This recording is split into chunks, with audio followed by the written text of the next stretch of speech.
Investors ने जब 100 करोड़ के रेवेन्यू पे जब उन्होंने 5-6 करोड़ की वैल्यूएशन लगाना स्टार्ट कर दिया and then they started pumping 1000 crore for a company.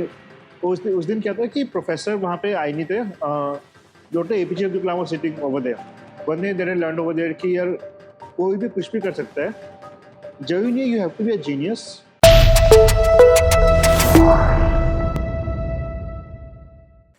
Hello and welcome to the adventurepreneur show. मेरा नाम है अभिनव पांडे और मैं हूँ इस शो का होस्ट। आज हम बात करेंगे एक ऐसे एडवेंचरप्रेन्योर से जिन्होंने बहुत सारे एजुकेटर्स की मदद करी है अपनी कंपनी के थ्रू, जिसका नाम है एजुगोरिल्ला। तो एडवेंचरप्रेन्योर का नाम है मिस्टर रोहित मांगलिक और इनकी स्टोरी ना ही कि इंस्पायरिंग है बल्कि बहुत एडवेंचरस है, जिससे हमें खुद भी बहुत कुछ सीखने का मौका मिलेगा। So let's talk to him and get to know about his exciting journey. So let's hear it from Mr. Rohit Manglik कि उनकी जर्नी कैसे रही। आज उनकी जर्नी के बारे में बात करेंगे and there's a lot to learn from him as a person. तो over to you Mr. Rohit कि बताइए, हमें ये बताइए, हमने ये चीज़ आपके बारे में सुना है कि क्लास 10th के पहले you were like a back bencher और इतना अच्छा पढ़ाई में नहीं थे एंड वहां से लेकर यहाँ तक का सफर आपका कैसे शुरू हुआ। बहुत शुरुआत से शुरू करते हैं, आपकी स्कूल लाइफ के बारे में पहले डिस्कस करते हैं। So basically, I was born in Lucknow in 1990 and मेरे पापा गवर्नमेंट ट्रांसफरेबल जॉब में थे। तो उनका फरुखाबाद नाम के डिस्ट्रिक्ट में which is in Uttar Pradesh, वहाँ पे उनका ट्रांसफ़र हो गया। एंड व्हाट हैपेंड वाज़ कि आई वाज़ इन केजी 2। तो कुछ ज़्यादा नॉलेज नहीं, मैं उनके साथ चले गया। तो till 10th I was in Farrukhabad. तो क्या हुआ कि टिल 10th के प्री बोर्ड्स तक I was a back bencher. Class में कुछ मार्क्स भी नहीं आते थे। यदि 50 बच्चे होते तो मैं 49 के 50 रैंक आती थी क्लास में। किसी किसी तरीके से पास हो जाता था, वही काफ़ी होता था। तो क्या हुआ, जब प्री बोर्ड का जब एग्ज़ाम्स हुए, तो मेरे प्रिंसिपल ने मेरे पेरेंट्स को बुलाया and she was like, "you have to sign an affidavit कि यदि रोहित अपने प्री बोर्ड्स में यदि पास नहीं हो पाया, तो आप स्कूल को फोर्स नहीं करोगे कि वो बोर्ड एग्ज़ाम में एग्ज़ाम लिखे।" अच्छा। एंड उन्होंने मुझे को कई आधे घंटा बहुत डाँटा, फटकारा, ये सब हुआ। And that was the first turning point in my life. I realise कि यार ये तो कुछ ज़्यादा ही डाँट पड़ गई। एंड तब तक तो ना मैं जो एक आवारा लड़के होते हैं गुंडे टाइप से, मैं वैसा था। तो यदि 1-2 साल फुरखात में रुकता, यदि वो टर्निंग पॉइंट नहीं आता, तो शायद मैं बंदूक लेके इधर-उधर घूम रहा होता। तो अ, जब मैं घर पे आया, तो अपने आप रूम में लॉक कर दिया। आई वाज़ लाइक चलो अब पढ़ाई करते हैं। फिर 2 घंटे बाद रूम से निकला और मैंने मम्मी से कहा, "मम्मी मेरे पास तो नोट्स ही नहीं है, बुक्स ही नहीं है, कहाँ से पढ़ाई करूँ?" तो पहले आके मैंने बुक्स खरीदी एंड दैट वाज़ इन जनवरी, जब एग्ज़ाम था मार्च में। तो प्री बोर्ड्स तक आपके पास में बुक्स नहीं बुक्स थी भी तो? नहीं थी, नोट्स भी नहीं थे, कुछ भी नहीं था। ओके। तो मैंने कहा चलो खरीद के लाते हैं। तो 2 दिन तो वही मेरे को सब दोस्तों से फ़ोटोकॉपी करा के सब बुक्स खरीदे, सब में लग गया। अभी दोस्त भी ऐसे थे जिनके खुद के पास ही नोट्स नहीं थे। तो भाई ढूँढ-ढाँड़ के टॉपर्स के का घर ढूँढा, वहाँ से लेके आया, ये सब किया। फिर हो गया चलो, फिर करीब 1 डेढ़ महीना में मैंने अपने आप को कमरे में बंद रखा and I used to study for around 10 to 12 hours a day. It was a very challenging time for me because कभी लाइफ में पढ़ाई नहीं की थी। वही पहले दिन जब बुक उठाई तो मुझे नींद आ गई। 3-4 दिन तो वो नींद भगाने में लग गया कि बुक्स कभी पढ़ने की आदत ही नहीं थी। वो 2 घंटे से या बिल्कुल पढ़ाई ना करने से 10 बिल्कुल पढ़ाई ना घंटे तक करने से। पढ़ना शुरू कर दिया फिर राइट। आपने? वो बिकॉज़ उस समय पता चला कि यार लाइफ में और कुछ हो नहीं सकता। उस समय जो डाँट पड़ी थी, जो फटकारा गया था, दैट वाज़ लाइक पैरों के तले ज़मीन खिसकना। तो I was like completely amazed कि यार इतना क्या बुरा किया मैंने कि इतनी डाँट पड़ रही है। इतना मेरे पापा भी डाँट रहे हैं, मम्मी भी डाँट रहे हैं, प्रिंसिपल भी डाँट रहे हैं। My Hindi teacher used to say कि आज तक इस स्कूल में हिंदी में कोई फेल नहीं हुआ है, पर रोहित विल प्रूव कि यार will smash all the records and fail होके दिखाएगा। तो आपके मैं उस फेल होने पे बेट लग रही थी एक राइट। तरीके से उस टाइम पे। तो जब जिस दिन फिर मैंने एग्ज़ाम दिया घिस-पिट के किसी तरीके से, फिर जब प्री बोर्ड का रिज़ल्ट आया, जो बोर्ड का रिज़ल्ट आया, तो उस समय सुबह 8 बजे आना था। फिर मेरे को तो रात में नींद नहीं आई। ओके। मैं अपने घर के बाहर चादर, मैं हम लोग फर्स्ट फ्लोर में रहते थे, तो मैंने घर के बाहर चादर टाँग दी थी कि भई रिज़ल्ट नहीं आएगा, तो मैं अपनी स्कूटी उठाऊँगा और घर से भाग जाऊँगा। तो भाई मैं सुबह 5 बजे गया, नींद तो आई नहीं, तो भाई अपने सिस्टम पे गया कि लेट्स चेक द रिजल्ट। मैंने रिजल्ट चेक किया, मैंने कहा ये मेरा स्कोर नहीं हो सकता। मैंने फिर से ऊपर से नीचे चेक किया, तब तब भी लगा यार नहीं हो सकता यार। तो मैंने फिर से कैलकुलेटर उठाया, अपना रिजल्ट चेक किया। मैंने कहा मैं मम्मी के पास गया देख के, मैंने कहा, मम्मी मेरा ये मार्क्स आए हैं। मम्मी वाज लाइक पागल है क्या, इतने ऐसे रिजल्ट क्या आ सकता है। क्या फिर मार्क्स से थे देख किया, वैसे, क्या मार्क्स थे? तो शी वाज लाइक, मैंने उससे कहा मम्मी शायद सही कह रही हो आप, शायद मेरा ही नहीं होगा। फिर से मैं देख के आया। तो मैंने कहा मम्मी ये मेरा ही लग रहा है, प्लीज देख के आओ। जब मम्मी ने देखा, मैंने देन आई रियलाइज कि I got fifth rank in the school. तो बैक बेंचर से जो क्लास में लास्ट आता था, Great. I got fifth rank. तो And उससे मैं लगा लाइफ में ये कुछ तो कर सकते हो। कितने दिनों तक पढ़ने के बाद में ये ये हुआ था? करीब 1 से 1.5 महीना पढ़ाई की थी। 1 से 1.5 महीने। तो उसके बाद ये फिर लगा कि कुछ तो कर सकते हो लाइफ में। Probably I am not of a doctor material, but या आईटी नहीं कर सकते, कुछ तो कर सकता हूँ यार। तो मैं कहा चलो ठीक है, काम करते हैं, let me give a try. मैं कानपुर चले गया फॉर आईटी जे की कोचिंग। ओके। वहां पे मैंने करीब दिन में 12-13 घंटे पढ़ाई करता था। लगा कि लाइफ में 2 साल पढ़ाई कर लो, हिंदी बन जाएगी, फिर कभी पढ़ाई नहीं करनी। तो मैंने जब कानपुर गया तो I study for 12 hours a day, but since I was studying for the first time in my life, तो I had my own set of challenges. कुछ याद नहीं होता था, कुछ समझ नहीं पाता था उतनी फास्ट लाइक टॉपर्स। तो एक चीज तो मेरे पास क्लियर हो गई थी आफ्टर 11th क्लास कि यार कानपुर रह के मैं आईटी तो क्लियर नहीं कर पाऊंगा। I might get I might get into a tier 2 कॉलेज, बट टियर 1 कॉलेज नहीं मिलेगा इंडिया में। ओके। तो मैं 12th क्लास से बंसर क्लास चले गए कोटा में। उसे Bansal class used to be the number 1 coaching class in India. Yeah. तो मैंने वहाँ पे वहाँ से 12th किया। तो वहाँ पे Bansal class used to study for 16 hours a day। उस समय मेरे पास कोई मोबाइल नहीं था, कोई फ्रेंड नहीं था, किसी से बात नहीं करता, सिर्फ और सिर्फ पढ़ाई। पुराना सुबह पूरा कैरेक्टर आपने एक राइट, तरीके से अपना चेंज पूरा करके चीज़ शिफ्ट कर लिया है, बहुत बड़ा कैरेक्टर शिफ्ट आया राइट। आपके अंदर। तो एंड देन आफ्टर दैट? तो फिर मैंने उस समय करीब दिन में 4 से 5 घंटे सोता था। 8 घंटे for daily activities and rest of the time I used to study. फिर जब मेरा आईआईटी का रिजल्ट आया, तो I got into IIT and then उस समय एआईट्रिपल का एग्जाम होता था। तो आई वाज वेरी क्लियर कि यार मेरे को कंप्यूटर साइंस या आईटी डिपार्टमेंट ही लेना है। I don't want to get into any other department. तो वो मैं कुछ इंटरेस्ट था। तो I took the IT department NIT Surat. IIT में मुझको कंप्यूटर साइंस आईटी नहीं मिला, तो मैंने एनआईटी सूरत में लिया। And in after 12th I went to NIT Surat. वहाँ पे मुझे कंप्यूटर में काफी इंटरेस्ट था, कोडिंग इन सब में। So in my first year, I made some projects for the college. फिर सेकेंड ईयर मैंने कुछ अपने कॉलेज में एडमिशन्स के लिए कुछ प्रोजेक्ट बनाया, which got very good user base. कई 2 लाख के ऊपर बच्चों ने उसको यूज किया। तो उससे I got the first recommendation letter for my college director. तो कॉलेज के डायरेक्टर रिकमेंडेशन लेटर लेके मैंने सारे IIMs में प्रोफेसर के पास इंटर्नशिप के लिए अप्लाई कर दिया। ओके। तो luckily I went to IIM Ahmedabad to do internship with professor Anil Gupta. तो क्या हुआ, मैं 2-3 हफ्ते हो गए थे इंटर्नशिप करते हुए। तो one fine day I just Bagh into the professors cabin. उस दिन क्या था कि प्रोफेसर वहां पे आए नहीं थे। Doctor APJ Abdul Kalam was sitting over there. तो वो That is when you met him for the first time. Right and Okay. apparently that he used to take a lecture with Yeah. Professor Gupta for a month every year. Okay. तो जब doctor Kalam से मिला, तो उन्होंने पूछा क्या नाम है, मैंने अपना नाम बताया। ही आस्क्ड मी कि कहाँ पढ़ते हो and all that. Then he asked me कि रोहित क्या करना चाहते हो। मैंने कहा सर मेरे कॉलेज में गूगल माइक्रोसॉफ्ट आती है, सर उसमें जॉब करनी है।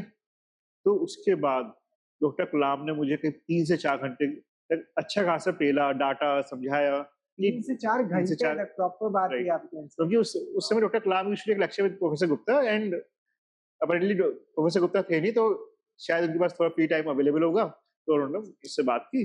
बात भी क्या की, डाटा ही मुझको 3-4 घंटे। क्या बात है? And the main crux was कि you should be doing something for the nation. Don't think for yourself.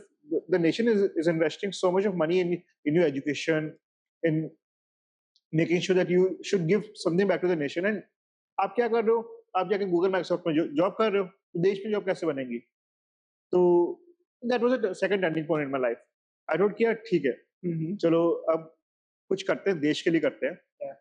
So I came back to my college. I started my first venture, which was into web development. तो उसमें हम लोग और companies के लिए website app बनाते थे। Back in 2010 it was one of the very big things. अभी तो there like every developer is a freelancer and वो क्रिएट करते हैं, but that time there were very very very few companies. तो उस समय I was earning decent amount. You were in which year of your college? मैं doctor Kalam से second year मिला था after third semester. Okay. And after third semester जब मैं college में आया तब मैंने अपनी फर्स्ट कंपनी स्टार्ट की। तो फिर थर्ड ईयर में हाँ. I had around 6 employees in my college, और कॉलेज से इंक्यूबेशन मिला था, तो कॉलेज की मेन बिल्डिंग में वो में 6 एम्प्लॉइज बैठते थे। तो अभी अपने तो मस्तीखोर थे ही, तो मैं कॉलेज का सारा होमवर्क असाइनमेंट उनसे करवाता था मैं। And I used to juniors थे आपके? मेरे एम्प्लॉइज तो 6 एम्प्लॉइज एम्प्लॉइज ही थे, वो कॉलेज में ही पढ़ने वाले नहीं स्टूडेंट्स थे या नहीं, बाहर से थे? बाहर से आए थे, दे वर इन माय पेरोल। ओके। तो अब ये लाइफ में तो मजे ही आ गए थे। अब I was used to around 3 to 4 lakh rupees per month in the college days. So back in 2010 3-4 lakh was like 10 lakh आज के टाइम का। तो इट वाज ऑसम फन कि पैसे ही पैसे हैं और खर्चा है नहीं, गवर्नमेंट कॉलेज में हो क्या ही खर्चा कर लोगे आप। तो अब अभी काम करने वाले लोग भी बैठे हुए हैं, पूरी पूरी वर्कफोर्स है। तो आई फेल्ट कि यार ठीक है पैसे तो कमा रहे हैं, पर वो आपको अर्ली सक्सेस मिलती है ना, तो आप उसकी वैल्यू नहीं समझते हो। So when I was in final year I realised कि यार वो जो डॉक्टर कलाम के जो वर्ड्स थे ना कि do something for the nation, give back to the society, वो मेरे कान में घुस जाते थे। सो वेब डेवलपमेंट में for others I was feeling कि मैं कुछ I am not able to give to the masses, I want to help the nation. तो मैंने उस समय उसको बंद करके I started another company which was into career development. तो हम लोग साइकोमेट्रिक टेस्ट क्रिएट करते थे। So I came back to Lucknow and I met my dad's professor, Dr. Krishnath, and my dad is a psychiatrist. तो उनके साथ फिर उनके 2-3 कलीग्स के साथ आई created a psychometric test and उसको ऑटोमेशन किया पूरा। मैंने रियलाइज किया क्या कर सकते हैं, तो I created psychometric test and I started selling to the students. Okay. But back in 2012, probably the market was not ready for this software. कि अभी तो चलो psychometric test probably most of you go through, but हाँ. अब उस समय it was a something कि no one used to take. तो उससे कोई वैल्यू प्रोपोर्शन मार्केट में क्रेडिबल नहीं था। तो आई टोल्ड बी फाइन। तो I started selling into the market.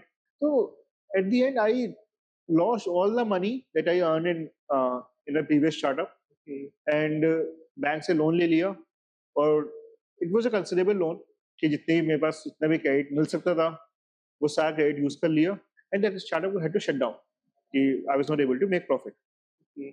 तो आफ्टर आई हैड 2 ऑप्शंस मेरे सामने।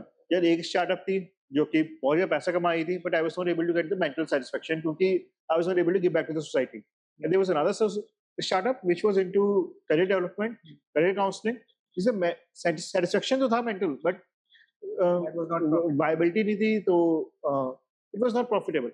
तो I was not able to मतलब run the startup for long. तो आई वाज कंफ्यूज कि क्या करना है। मेरे पास लोन भी था उस समय, तो आई छोड़ के ठीक है, let me do some job and पैसा कुछ कमाते हैं, लोन पे ऑफ करते हैं, फिर देखी जाएगी क्या करना है लाइफ में। So I work with Oracle, that's one of the largest database company in the world. फिर Morgan Stanley, one of the largest investment bank, and then DE Shaw, one of the largest hedge funds. तो जब मैं तीसरी job कर रहा था in DE Shaw, I realise क्या ये सिचुएशन आ गया, मतलब इससे आगे क्या, मतलब at the age of 25 I had a package of 42 lakhs back in 2015। उस समय वो package was a big thing. आजकल तो everyone is able to get it. तो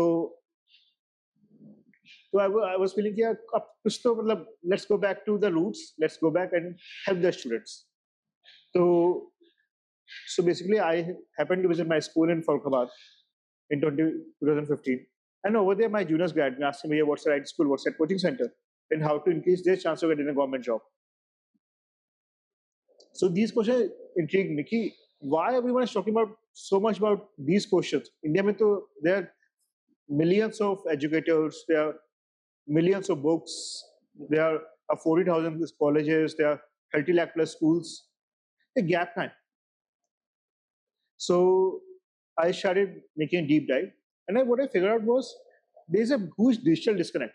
वो बच्चे और वो एजुकेटर मिल नहीं पा रहे हैं because of the disconnect because of the technology, because of the content, वो उनको उनके पास पहुंच नहीं पा रहे। गैप एक बहुत बड़ा create. Exactly, and I found that's an opportunity जो मुझे ब्रिज करनी चाहिए, and that's how I will give back to the society.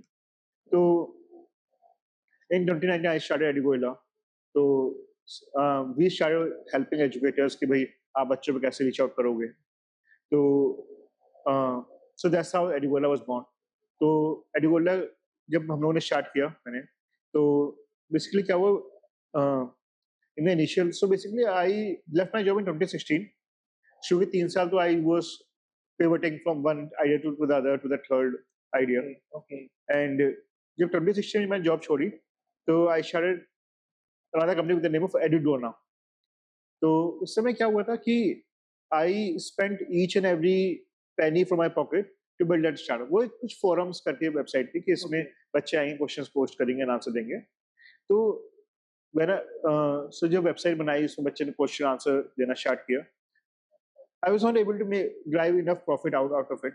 In fact, मेरी कॉस्ट भी नहीं निकल रही, जो जितनी मेरी सेविंग्स थी फिर से लगा दी, फिर से लोन लिया, वो भी लगा दिया। And I still remember in 2017 mid I was running out of the money, सारी स्पेंडिंग, सब कुछ जितना भी लोन मिलता था सब कुछ लगा दिया था उसके अंदर। एंड अब आई हैड नो ऑप्शन। मैं 8 महीने से I was running out the investors and I was not able to get a single penny from any investor.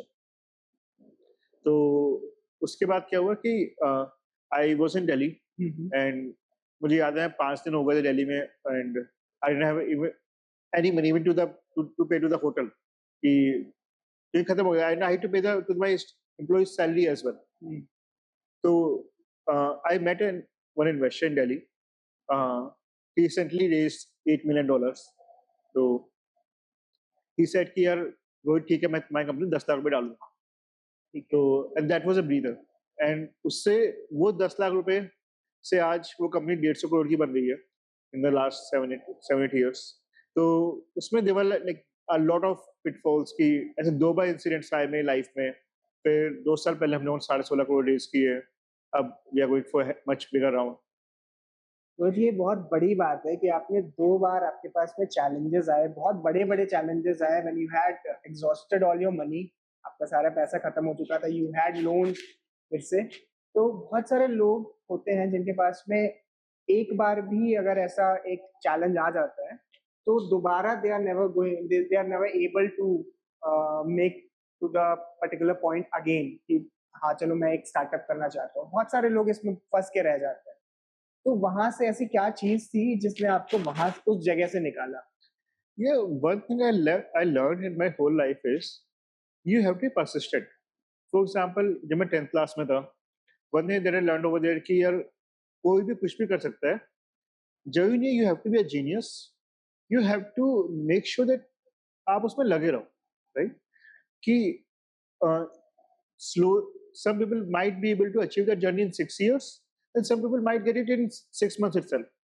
But sooner or later you'll be able to achieve it. So that sort of thought process you have, only then you are fit for a founder. Because founder हर एक level पे, so for example, जब आपका turnover 1 lakh रुपए होगा महीने का, versus 10 lakh होगा, versus 1 crore होगा, वर्सेस 10 करोड़ होगा, या वर्सेस 100 करोड़ होगा, सब में अलग बॉल गेम है। And you can grow only when you are able to cope with the new challenges. हर बार एक नए टाइप के चैलेंजेस मिलेंगे, and you have to be persistent मतलब इन देम। कभी बार क्या होगा, 10 लाख से 1 करोड़ पहुंचाने आपको 5 साल लग जाएंगे, पर यदि परसिस्टेंस नहीं रहे तो यू विल बी डूम्ड। अब वो 10 लाख से खरीद के आप जीरो हो जाओगे। That's absolutely right. परसिस्टेंसी बहुत जरूरी है, और साथ-साथ में अगर एक रिस्क टेकिंग एबिलिटी भी है जो आप में हमेशा से रही है स्टार्टिंग ऑफ द क्लास 10, जैसा कि आपने बताया, ये बहुत जरूरी है बहुत सारे एंटरप्रेन्योर्स में जो कि मिसिंग है आज के टाइम पे।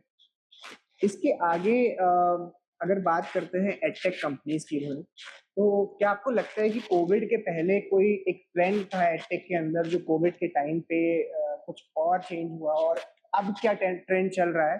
कुछ डिफरेंस है उसके पहले, बीच में, या फिर अभी एडटेक में? कोविड से पहले भी the B2C space, the students who are going digital to study online, so they have been increasing. COVID has just amplified that growth, and now since when the post COVID times, वो amplification इसलिए काफी ज्यादा हो गया था which is which getting corrected now. So the trend is in the upward direction for sure.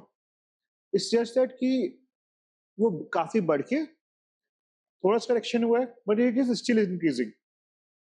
So it's an upward direction. Covid में काफी सारी कंपनीज आई थी, एडटेक तो बहुत प्लेटफॉर्म बूम कर रहा था कोविड के टाइम पे।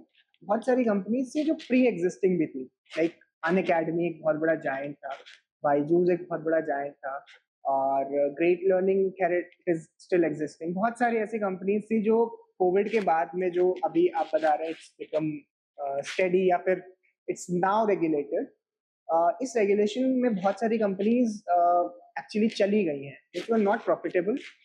तो इस पे आप क्या कहना चाहेंगे कि इन पे मतलब ऐसा क्यों हुआ है कि ये अभी फिलहाल या तो नहीं है या फिर लॉस मेकिंग है? Sure. तो क्या हुआ कि see, this is one very important metrics in any business is the gross margin. Okay? So what happened was when there was a sudden influx of investor money. Yeah. जब investors ने जब 100 करोड़ के revenue पे जब उन्होंने 5-6 करोड़ की valuation लगाना start कर दिया, and then they started pumping 1,000 crores for a company whose turnover is just 100 crores, right? So one core thing that they missed was कि gross margin क्या है business का. Sometimes that was camouflaged by many companies which are doomed now. Yeah. तो वो जो fundamental matrix होती है ना एक बिजनेस की, कि यदि आप किसी 100 रुपए कमा रहे हो तो आप उसमें आपका कॉस्ट ऑफ गुड्स सोल्ड क्या है वो बता दो, मार्केटिंग कॉस्ट हटा दो, उसके बाद बस 30-40% ग्रॉस मार्जिन बचना चाहिए, सो दैट आप वो फिक्स्ड एक्सपेंस पे आप वो खर्च कर सको, ताकि वो net margin should be positive. तो उनका वो जो ग्रॉस मार्जिन है वो उनका -500 -600% पहुंच गया, and they are investor money, तो they did not think about it. So the fundamentals were weak in many of these companies when they got a sudden investor money. But many of these companies who made sure कि वो unit economics आपका सही है, आपका gross margin सब सही है, आपका business overhead is controlled, they have been able to still thrive and they are still growing. So for example, in Edigoila, when we got a sudden influx of investor money, we did not build up a fancy offices, we did not build up कि सबको MacBook दे दो, सबको एक 5 star hotel से party करते हैं। So you have to be frugal with the investor money and you have to respect that money that you get from the investors, and that's one of the reasons why we are able to grow, we are still growing. In fact in the last 2 years when many of the companies have shrunk operation, have ceased operations or shrunk to 10%, we have grown almost 250% in the last 2 years, so we are in a growth phase. That is great. And Edugorilla में मैंने चीज notice किया है while I was researching for this and comparing other companies to Edugorilla, कि बाकी companies ने कोशिश की है जो सडन इन्फ्लक्स हुआ है इन्वेस्टर का या फंडिंग का, उसमें 20x-30x ग्रो करने की कोशिश की है एक साल में, while Edugorilla has been decently growing 4x 5x grow कर रहे थे आप उस टाइम पे। And I have also read one of your article जिसमें आपने बोला था, it was actually your LinkedIn post, जिसमें आपने बोला था कि instead of growing to 20x 30x we have been recently growing और we have been keeping a gross margins profitable.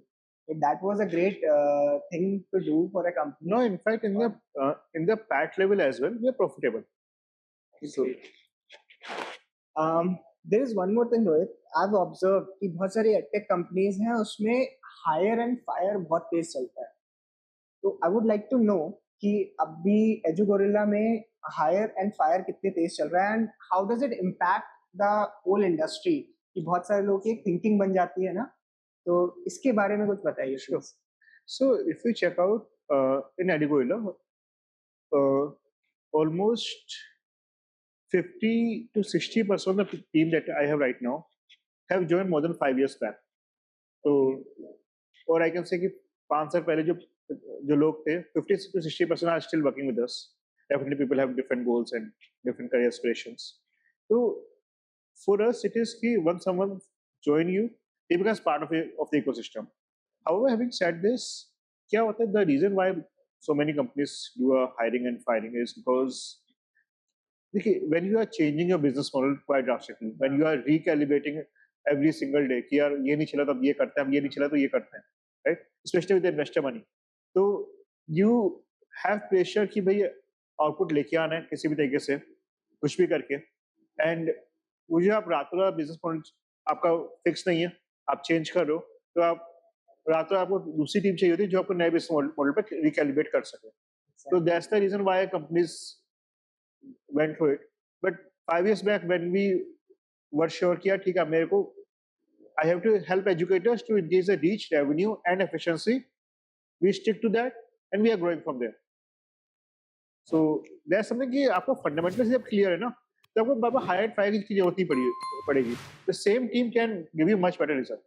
Exactly and मैंने ऑब्जर्व किया है कि उस टाइम पे जब हायर फायर बहुत तेजी से चल रहा था, एट्रिशन रेट बहुत ज्यादा था एडटेक कंपनीज में, बहुत सारे लोग जब एडटेक कंपनीज को obviously because when they are fired from any edtech giant या कोई भी company they will try to apply in other edtech company, वहां पे भी नहीं लिए जाते हैं तो they will try to apply in some other industry.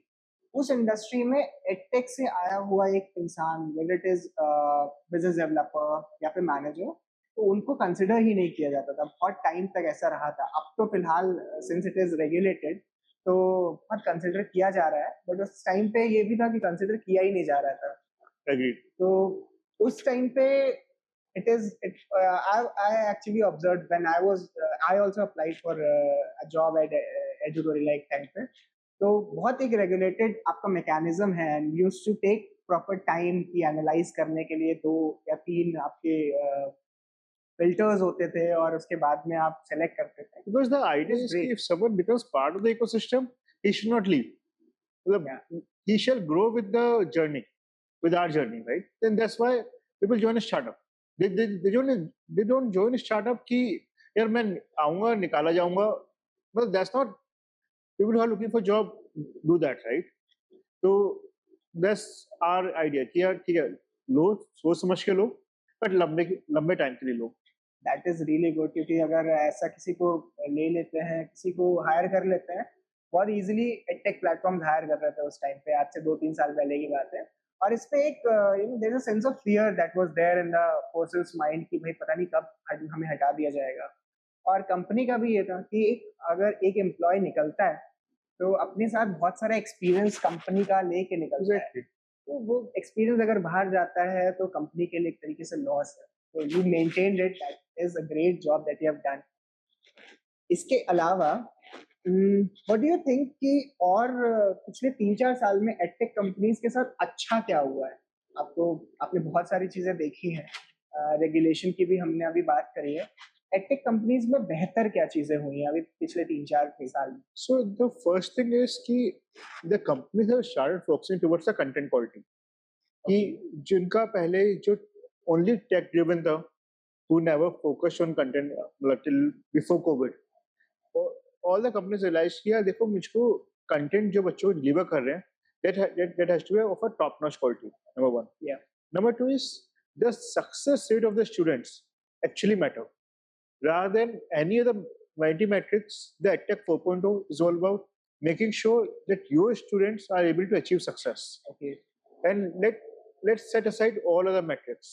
यदि मैंने अपने बच्चों को यदि मेरे पास 100 बच्चे पढ़ रहे हैं उसमें से यदि मैं 40 बच्चों को भी आईटी में क्लियर करवा दिया, आईटी एग्जाम निकलवा दी, that's the actual success I am imparting to the ecosystem. Rather than saying कि मेरा कोर्स 10,000 है कि 8,000 है कि 5,000 है, no one actually gives that much tangible value in comparison to the success rate. So these are two important things that startups have realized and they started imparting to the students. तो quality काफी अच्छी improve हो गई है। AI ने affect किया है edtech companies को? AI has actually helped us. So for example, हम लोग जो हम लोग basically colleges, schools, educators को super app and website देते हैं, through which they can launch their course within 30 minutes. We come with a preloaded test series, video courses, live classes, notes, ebooks. That super app and website comes with everything, whatever you need to teach your student. Now, with AI, what we give is, आप सिर्फ course का नाम और target student, if you just give in our Gen AI system, it creates a complete course for you. कि आपको आपके लिए video lectures, आपके डिफरेंट टॉपिक्स की बुक्स, टेस्ट सीरीज सब कुछ बना देगा।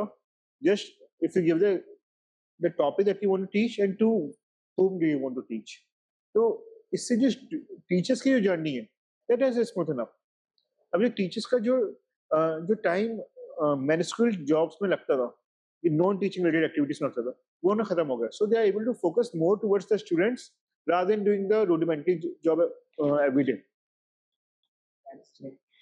um, देख मैंने बहुत ऑब्जर्व किया है, कुछ एडटेक कंपनीज हैं जिनका सेल्स बहुत अच्छा है। बहुत सारे अच्छे प्रोग्राम्स हैं, कोर्सेज बहुत ही क्वालिटी कोर्सेज हैं, और बट उनका एक सपोर्ट सिस्टम है जो कि after purchase of the course है, तो वो काफ़ी अजीब सा है या कभी काफ़ी ख़राब है।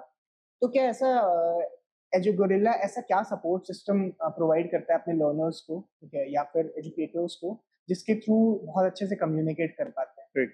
So yeah, so we have a software, we have very smooth post sales journey. So we have built up our own post sales automation software. इसमें क्या होता है, as soon as any client converts, as soon as anyone takes any solution from us, we have SLA of 24 hours जिसमें उस client के पास सारी services सब कुछ deliver आती है, and then we have an automated training sessions. तो उससे आप जैसे आप लोग हैं, आपके पास within 24 hours there will be a session, there will be a couple of training sessions that will be scheduled with you, and then our team make sure कि आपके पास हर हफ्ते एक ना एक support call जाएगी, and we'll guide you, we'll nurture you कि कैसे आप not only increase your online sales, but how you can increase your overall business, how you can teach students more effectively, how you can increase the efficiency of your students. So we give you complete kit, including आपको यदि आपका कोई coaching centre है और आपके पास teachers है, तो उनके साथ कॉन्ट्रैक्ट्स कैसे बनाने हैं, कैसे एग्रीमेंट्स करने हैं, कैसे आपको लीगल रजिस्ट्रेशंस करने हैं, we support you end to end. ये आपको फेसबुक या इंस्टाग्राम पे आपको कैंपेन रन करनी है, तो वो वी गिव यू 100% मतलब all in one solution under one umbrella. तो उससे क्या होता है, teachers don't feel left out कि our scope is not limited with providing our own super app and website, but we go one step further to make sure that you are able to actually achieve success in your teaching career. That is good actually. Support system भी बहुत ज़रूरी है, and अगर वो अच्छा रहता है then whatever problem they are facing, अगर वो चीज़ जल्दी सॉल्व होती है तो फिर और स्टूडेंट का भी बहुत मन लगता है कि हाँ चलो ठीक है, अच्छा सपोर्ट मिल रहा है। That's great. Rohit, there is one question. मैं एक्चुअली कुछ स्टार्टअप से मिला था आपके सामने आने से पहले, कुछ एडटेक स्टार्टअप जो भी बहुत रिसेंटली स्टार्ट हो रहे हैं, Okay. उनसे मिला था। उनका एक क्वेश्चन था कि आजकल सोशल मीडिया पे बहुत सारे एजुकेटर्स ऐसे हैं, लाइक ऑन यूट्यूब, इंस्टाग्राम और भी बहुत सारे प्लेटफॉर्म्स आ गए हैं जहाँ पे वो मोनेटाइज कर रहे हैं अपनी टीचिंग को, ठीक है। तो उससे क्या पॉजिटिव इफेक्ट पड़ता है एडटेक कंपनीज पे, इंडस्ट्री पे, या फिर नेगेटिव इफेक्ट पड़ता है? बहुत सारे प्लेटफॉर्म्स आ गए हैं आजकल तो जहाँ पे सेल्फ मोनेटाइजेशन लोग कर रहे हैं, Including ads के Edigo. through monetize, That's what we do. Right? So तो एडटेक प्लेटफॉर्म पे एज अ होल इंडस्ट्री, अलग अलग कंपनीज के लिए क्या वो एक पॉजिटिव इफेक्ट है या एक नेगेटिव इफेक्ट है? it's a very positive effect. तो उससे क्या होता है ना, we stop a few institutes Okay. from monopolizing the whole information. So for example, यदि आप बाराबंकी में एक छोटे से उसके अंदर किसी गांव में एक कस्बे के अंदर यदि आपको यदि मैथ्स काफी अच्छी आती है, तो through those softwares, through those apps, you can reach out to the whole country. You can make sure कि your voice is heard. यदि आप किसी चीज में माहिर हो, तो you should not, but the technology should not be barring you. No one should bar you to reach out to the whole country and teach what you know. So through those softwares, they help the educators to stop the monopolizing of the whole education segment, and that's what is required. कि आपने चाहो कि यार Elon या आकाश या some XYZ institute should not bar any student कि बच्चे किसी के पास जा ही ना पाए और कुछ अच्छी इन्फॉर्मेशन ग्रैब ना कर पाए। तो that's the whole idea. So then that's the future as well. So for example, if he's a creator in a stock market, he should be able to, and if he knows some genuine stuff which is really good, he should reach out to the masses rather than someone else who spend millions of dollars in marketing. So that's a good thing about the education sector. That is absolutely right. तो इसी की वजह से like PW जैसे startups यहाँ से UP से ही originate होके फिर all over India they are working, अभी तो इंटरनेशनल भी वर्क कर रहे हैं, इसकी वजह से ही लोग ग्रो कर पा रहे हैं एक्चुअली। दैट इज गुड, मतलब social media is a positive thing for दो स्टार्टअप्स। हाँ, it's a positive thing. In fact, these educators nowadays, they they they went one step further from social media. They are WhatsApp पे channels बनाते हैं, Telegram पे channels बनाते हैं. They reach out to millions of students through digital channels, right? And उससे क्या होता है? The education gets democratized. Everyone gets the uh, information. Students can study from the educator who the student feels is the best, rather than having very few set of faculties जिसके through वो information gather कर सकता है. Now he is open to tons of options and he can pick कि किस educator के through उसके पास सबसे अच्छी filter the best information available हो रही है. That is good. तो क्या लगता है आपको कि वो जो हिंदी टीचर आपकी क्लास 10th में थी, वो अच्छा वो देखती होंगी आपके हाँ, वो देखते हैं. मैं उनके घर पे भी गया कि ढूंढने के घर लिए, पे गए हैं? और वो मिली नहीं उस दिन. Okay. I wanted to meet her. तो स्कूल की टीचर से मिलना हुआ उसके बाद कभी? हाँ, class I met 9, couple of 8 them. They have क्या actually रिएक्शन they're रहा actually है very उनका? proud.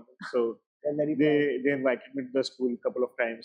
I interacted with the students. So They must be। बहुत अच्छी बात है ये। एंड कुछ एक्चुअली मैं कुछ चीजें लिख के लेके आया था।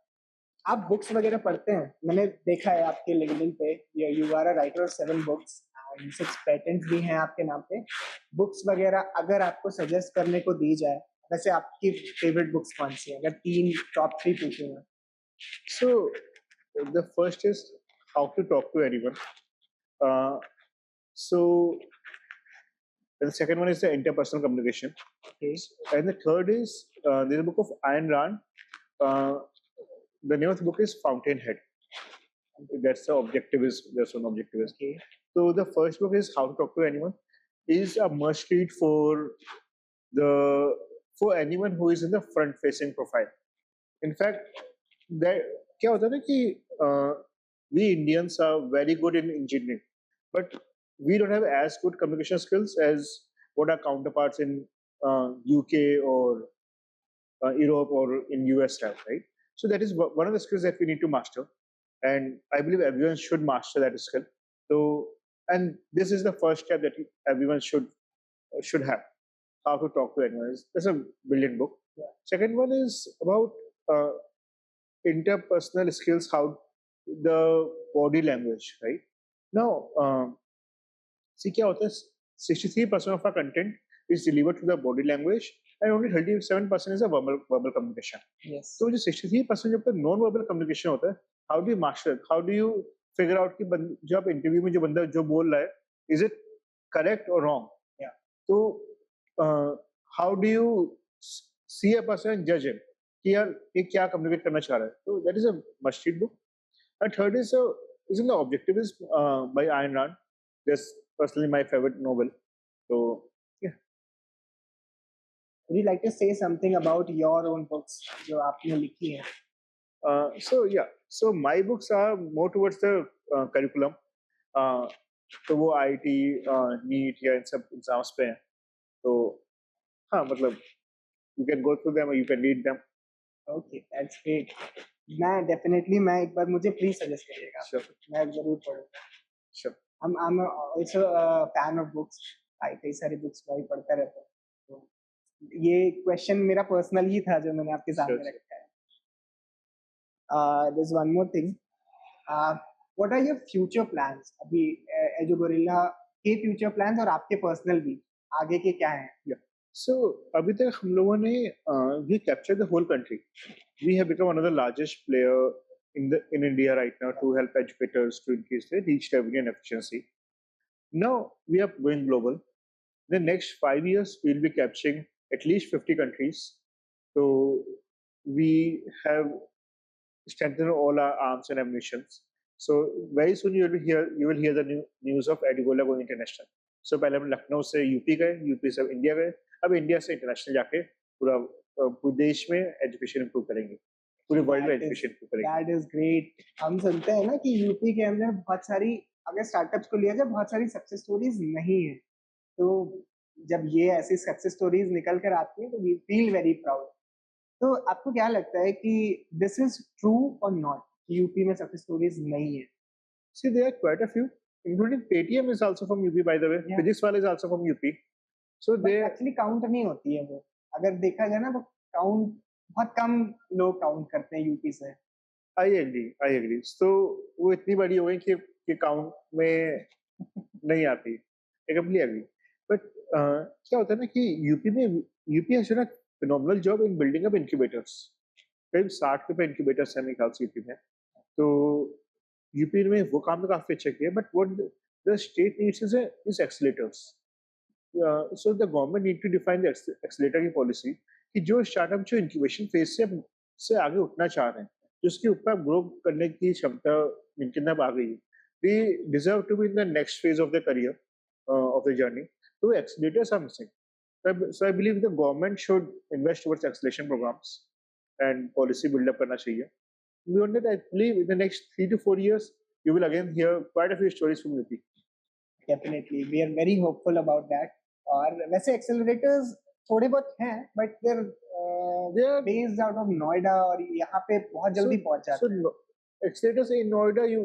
I won't personally count them in UP because they have an effect of NCR region, वो दिल्ली का, गुड़गांव का। तो I believe लखनऊ में, कानपुर में, बनारस में, प्रयागराज में या गोरखपुर में, इन सब सिटीज में, आगरा में, वी नीड एक्चुअल एक्सीलेटर्स जो इंक्यूबेटर से स्टार्टअप्स को लेके नेक्स्ट लेवल पे पहुंचा सकते। और accelerators not only government but Private. individuals should also consider this कि यूपी में बहुत स्कोप है। और what I believe is कि और उनको यूपी में भी एक्सेलरेटर प्रोग्राम खुद के शुरू करने चाहिए प्राइवेटली, तब मुझे लगता है कि ज्यादा एक्सेलरेट हम कर पाएंगे इस चीज को। अभी तो बहुत बेबी है स्टार्टअप कल्चर यूपी के अंदर, सो ग्रो करना is tough thing, but it is growing. That is really good. कुछ क्वेश्चंस और हैं जो मैं आपके लिए एक्चुअली लेके आया था। अच्छा, आज के टाइम पे अगर कोई एडटेक कंपनी अपनी ओपन करना चाहता है तो ऐसा क्या कर सकता है वो कि या ऐसे कौन से मॉडल्स अपना सकता है कि वो फेल ना हो? See, there's only one thing that one can do to fail now: he provide quality content. Make sure that your students are actually able to achieve success. There were stories of Super 30, Physics Wala, इन्होंने शुरू में कुछ spend नहीं किया and they have grown crazy. So only if you are able to provide a very high quality content to the students, आप grow कर सकते हो. And there's the only way out. आज के टाइम पे ऐसा स्कोप है कि आज सपोज आज कंपनी शुरू हो, कोई edtech company, and it grows like EduGorilla, grows like Byju's, grows like physics. There's always scope for new players in the market, but until unless we don't have right fundamentals, and the right fundamentals is make sure that your students are able to achieve success. No one can grow. तो यदि आप वो 50 student से start करते हो, 50 में से 30 से 40 स्टूडेंट्स को आईटी में प्लेस करा देते हो, overnight you will get a full success. तो इट्स नॉट अबाउट कि ठीक है इम्प्रूव करते रहेंगे 5 साल तक इम्प्रूव करते रहे, यू फील कि यार अब आ जाएगा 50 में से एक का सिलेक्शन आ जाएगा। That's not right journey. अगर आज अब इतनी बातें हो ही गई हैं तो एक क्वेश्चन और मेरे दिमाग में आ रहा है कि अगर आज मिस्टर रोहित मांगनिक को एक टेक कंपनी आज के टाइम पे शुरू करनी होती, what would have been the model of that company? I think जो मेरा भी करंट मॉडल है, I would have started with that. जो मैंने पिछले 5 साल की जो जर्नी तय की है, उसे मैं 2 साल में तय करता हूँ। Okay, because I would have known कि ये चीजें मुझे चाहिए स्पेसिफिकली, जो मैंने एक्सपेरिमेंटेशन करके, जो टाइम इन्वेस्ट करके जो निकाला है, जो क्रक्स निकाला है कि भाई ऐसा सॉल्यूशन होना चाहिए, तो शायद पिछले 5 साल जर्नी में शायद 2 साल में तय कर लेता हूँ। तो but I would have same help the educators to increase the reach, revenue and efficiency. That is kind answer and that is very true कि ओके, ठीक है। इसके बाद में अभी फिलहाल जो जो भी चीजें आप कर रहे हैं, एडटेक कंपनी के अलावा भी आप किसी और कंपनी में या किसी और इंडस्ट्री में आप स्विच करना चाहेंगे? मतलब अगर देखें आगे चल के, अगर आपको एज एन इन्वेस्टर स्विच करने का मौका मिले, किसी और इंडस्ट्री में भी आप स्विच करना चाहेंगे? अगर हाँ, तो क्या? कौन-सी? That's a very good question. I would better invest in Gen AI. Gen AI, Gen AI. Okay, why so? So I have been a tech enthusiast. I've personally been investing quite a good amount in the Gen AI. In fact, inside Edugola as well, where we have built up the Gen AI solution for the educators. And I believe there's still a huge scope of growth over there. So yeah, that's the platform that I would like to invest. In fact, I'm already investing over there. Okay, that's great. That's a secret that you have revealed. Okay, so आज के time पे बहुत सारे entrepreneurs हैं रोहित। आपने देखा होगा कि गवर्नमेंट बहुत सारे ग्रांट्स लेके आ रही है, ठीक है? तो आपकी जब आपने कंपनी शुरू की थी, ग्रांट्स उतना ज़्यादा उस टाइम पे अवेलेबिलिटी नहीं थी ग्रांट्स की, क्योंकि बहुत शुरू-शुरू हुआ था इंक्यूबेटर्स का मतलब। जो एक रैपिड इंक्यूबेटर्स अभी डेवलप हुए हैं। तो आज के टाइम पे बहुत सारे ऐसे एंटरप्रेन्योर्स हैं जो सोचते हैं कि हमें पहले ग्रांट मिल जाएगा, फिर हम अपना काम शुरू कर देंगे, ठीक है? और धीरे-धीरे ग्रांट को यूटिलाइज़ करते-करते काम करते रहेंगे and then we will scale up. तो इंक्यूबेटर्स के पास में जब आते हैं entrepreneurs, even if they have a good idea, तो वो लोग पहले कहते हैं हमें ग्रांट्स दिलाओ, उसके बाद में हम काम करना शुरू करेंगे। तो उनके लिए आप क्या सजेशन देना चाहेंगे कि आज के टाइम पे ग्रांट्स ज़्यादा ज़रूरी है या उनका काम ज़्यादा ज़रूरी है? Yeah, देखो, I am part of the UP Parallel Committee, जिसमें if you apply for grant, you will definitely come to me. So, and we have given grant to more than 60 startups so far. Yeah. And we have been quite generous about giving grants to the startups. कि if you feel कि आप वाकई में effort कर रहे हो, then we give you grant. Yeah, we are quite generous in UP. Now, the basics is कि जब आप काम करोगे तब हम ग्रांट देंगे, rather than जब आप सोचोगे तब हम ग्रांट देंगे। तो until unless you actually prove yourself, कुछ आपने यदि प्रोटोटाइप किया, यदि आप बड़े हो, जो भी है प्रोटोटाइप का भी ग्रांट, यदि आपने कुछ टेंजिबली यदि आपने प्रूव किया है, you will get the grant. But यदि आप सिर्फ सपना सपना लेके आए हो, सपने में no one is going to give you grant. That's for sure. Absolutely. And top three advices that you would like to give to today's generation of entrepreneurs? So the first thing is having persistence. That's what worked with me. I'm not saying that I'm the best, I'm a genius, but I have been persistent throughout my career. So that's the first thing that we should focus on. Number two is be ready for the change. So at different levels, you will have a different ball game, and each ball game has to be played in a different way. तो यदि आप कोई काम कर रहे हो एक तरीके से और वो चीज 10 गुना स्केल हो आती है, तो यू शुड नॉट बिलीव कि यार 10 गुना स्केल करने पे वो वैसे ही काम होगा। उसके ऑपरेशंस, की केपीआईज, केआरएस, आपको सब कुछ अपडेट करने पड़ेंगे। And the third thing is you have to keep on reading, you have to keep on studying for the new ways that's happening across the world. So for example, I have recently enrolled to Stanford Kai course, which is a 1 year long course, and I had to physically travel to their Chennai campus, and then they travel to, the professors come to my office, and they work with my team. So we are constantly in the learning phase कि आज जो कर रहे हैं we know कि यार आज से अगले साल वो चीज गलत लगेगी। तो शायद तीसरे साल वो चीज शायद सही लगने लगे, बट शायद वो आज गलत सही इसलिए लगे क्योंकि हम लोग छोटे स्केल पे, शायद मीडियम स्केल पहुंचे शायद सही हो जाए, वो शायद गलत हो जाए, एंड थर्ड जब बहुत बड़े स्केल पे होंगे वो शायद फिर सही लग जाए। तो different level, your different ball game. तो keep on learning, keep on studying, keep on innovating. So that's the these are three things that everyone should follow. और कॉन्स्टेंटली अपने आप को इवॉल्व करना भी बहुत Exactly. जरूरी है। that is really great. अगर आज के रोहित मांगलिक वो क्लास 10th या क्लास 9th के रोहित मांगलिक को कुछ एडवाइस देना चाहें, तो क्या टॉप 2 एडवाइजेस रहेंगी जो आप देना चाहेंगे? That's a very good question. I never thought about it, but yeah. So the first thing is कि when I was in 10th class, that's the time when I realized कि अब पढ़ाई करनी चाहिए. I would have started doing it much earlier, बचपन से ही। तो शायद मेरा मार्क्स और अच्छे आते, पर शायद मुझे थोड़ा सा और अच्छा कॉलेज में और अच्छे पोजीशन मिलते, but I was happy with whatever happened with मी।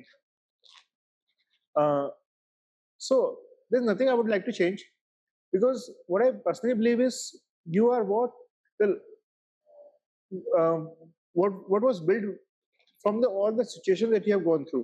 यदि वो टर्निंग पॉइंट नहीं आता तो शायद मैं कुछ और इंडिविजुअल होता। तो शायद यदि आई एम अहमदाबाद में जाके प्रोफेसर डॉक्टर एपीजे अब्दुल कलाम से नहीं मिलता तो शायद दूसरा इंडिविजुअल होता, तो वो दूसरा इंडिविजुअल दूसरी लाइफ जी रहा होता। तो आई बिलीव पास्ट में आके अपने आप को बदलना से you will be complete different person all together. मैं शायद उस समय यदि मैं फॉर एग्जाम्पल यदि मैं ज़्यादा अच्छा पढ़ लेता तो शायद मैं एनआईटी सोच कर नहीं पहुंचता, और यदि मैं ज़्यादा अच्छा पढ़ने के बाद शायद मैं प्रोफेसर अनिल गुप्ता से नहीं मिलता, और शायद शायद शायद मैं गूगल या माइक्रोसॉफ्ट में जॉब कर रहा होता। तो I am not saying that's wrong, but that's a different life altogether. तो we can not change what happened in the past, but we can just appreciate ki that's what happened and that's what I am. We are a byproduct of our past. So that is beautiful to hear कि मतलब जो भी आज हैं हम, वो actually it is a series of things that series of events that happened in the past, और उसी की वजह से आज हम, तो अदरवाइज कहीं और ही होते हैं। It's so beautiful to hear. कुछ चीजें ऐसी पूछना चाहूंगा कि डॉक्टर एपीजे अब्दुल कलाम से जो आपकी बात हुई थी उस टाइम पे, एग्जैक्टली कुछ चीजें बता पाएंगे कि क्या उन्होंने कहा आपसे, क्या बात हुई? थोड़ी बहुत चीजें आपने बोला कि बहुत डांटा फटकारा है, हाँ हाँ। कुछ ऐसी चीजें जो उन्होंने बोली। तो कि आज फॉर माय फैमिली की कौन क्या करता है। So my dad is a psychiatrist, he study from KGMC. मेरे चाचा, मेरे ताऊजी, मतलब more than half of my family is full of doctors. So he asked me why you have taken engineering when everyone in your family is has pursued medical. So there were like very general discussion that happened. जो वो तो थोड़ा सा ही हुआ था, ज़्यादा time में he explained me कि कैसे क्या होता है। He told me about his journey कि how he has chosen a path which for which no one has appreciated. In fact, he had faced his own challenges in that tough path. जब उन्होंने अपना वो atomic power का सब जो rocket जो काम किया, तो उसमें जो उनके पास जो चैलेंजेस आए थे, for which they were actually tough times for him, and he would have also aspired towards getting a very good job, right? Which he did not take. He thought कि देश के लिए कुछ करना है, तो and उन्होंने सोचा कि देश के लिए कुछ करना है, that's why उन्होंने एक अलग रास्ता चुना। उस अलग रास्ता चुनने की वजह से he became the president.